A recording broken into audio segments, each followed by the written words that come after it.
Hi అండి, welcome back to this vlogs recipes. ఇప్పుడు ముందుగా స్టవ్ ఆన్ చేసుకొని ప్యాన్ పెట్టుకొని జీలకర్ర, ఉల్లిపాయ పేస్టు, టమాటో ప్యూరీ వేసుకొని బాగా కలుపుకుంటున్నాను. ఇప్పుడు ఏమో అల్లం వెల్లుల్లి పేస్ట్ 1 టేబుల్ స్పూన్ వేసుకొని బాగా కలుపుకొని ఇప్పుడైతే మాత్రంగా ముందుగా వేయించుకున్న మసాలా దినుసులు అనేవి జీలకర్ర, ధనియాలు, శనగ పలుకులు, అలాగే నువ్వులు, ఎండు కొబ్బరి వేయించి ఫ్రై చేసుకున్నాను.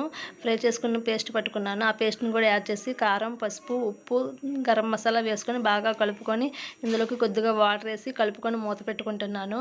ఆయిల్ పైకి తేలినంత వరకు ఈ విధంగా మూత పెట్టుకొని కుక్ చేయాలి. ఈ విధంగా కుక్ చేసిన తర్వాత ముందుగా ఫ్రై చేసిన గుత్తి వంకాయలు అనేవి ఇందులోకి యాడ్ చేస్తున్నాను. యాడ్ చేసిన తర్వాత బాగా ఒకసారి కలుపుకొని కొద్దిగా చింతపండుని నానబెట్టి ఆ వాటర్ కూడా యాడ్ చేస్తున్నాను. చింతపండు గుజ్జు వాటర్ అనేది, అలాగే ఒక కప్పు వాటర్ అనేది యాడ్ చేసుకొని దగ్గరగా కుక్ అవ్వాలి. లాస్ట్లో కుక్ అయిన తర్వాత ఇందులోకి కొత్తిమీర అనేది ఫైనల్ టచ్ ఇచ్చి స్టవ్ ఆఫ్ చేసేయండి. మీరు కూడా నచ్చినట్లయితే లైక్ చేయండి, వీడియో నచ్చినట్లయితే సబ్స్క్రైబ్ చేయండి. Bye friends.